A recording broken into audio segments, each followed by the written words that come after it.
This is the Star News Brief. I'm Tina Mombanu. Cracks have deepened in Mount Kenya as some political bigwigs, led by NARC Kenya boss Martha Karua, lead the region to what conveners have dubbed a revolutionary Limuru 3 conference. The conference, scheduled for this Friday, has sparked controversy as jostling for the 2027 presidential contest begins.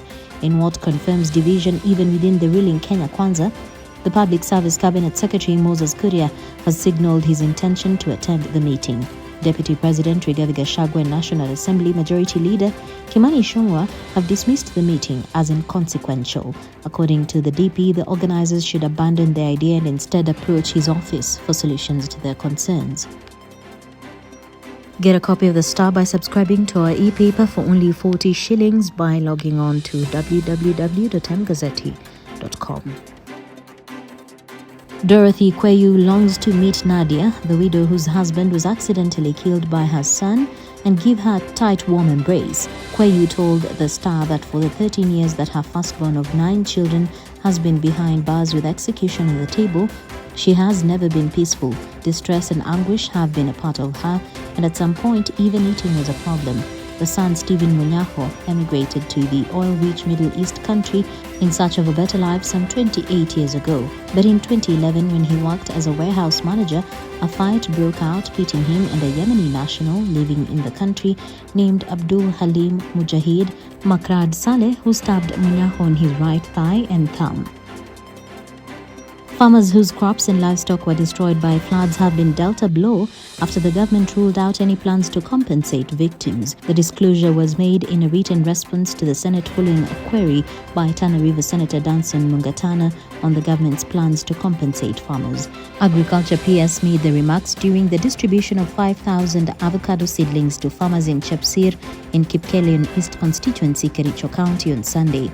Farmers across the country have been pushing for compensation in the wake of the destruction by raging floods.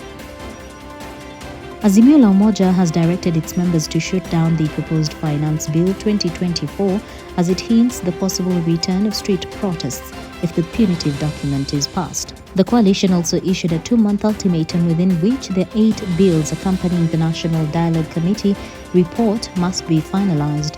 The coalition leadership, led by Wiper leader Kalonzo Musyoka, termed the proposed taxes contained in the finance bill as punitive, warning they risk impoverishing Kenyans. The Finance Bill 2024 was published on May 9th and is set to be subjected to public participation.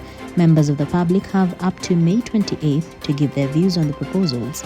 The bill contains tax proposals the Kenya Kwanza government wants to use to raise revenue and finance its ambitious projects.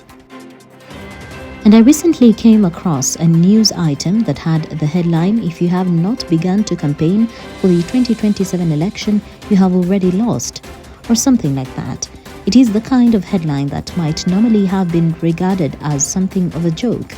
Only we hear politicians talking like that all the time, whether it is MPs who dream of being elected governor or governors who plan to seek re-election, or even ambitious MPs who feel that if the current Deputy President Rigathi Gachagua could rise to that high office after just 1 term in Parliament, then so can they.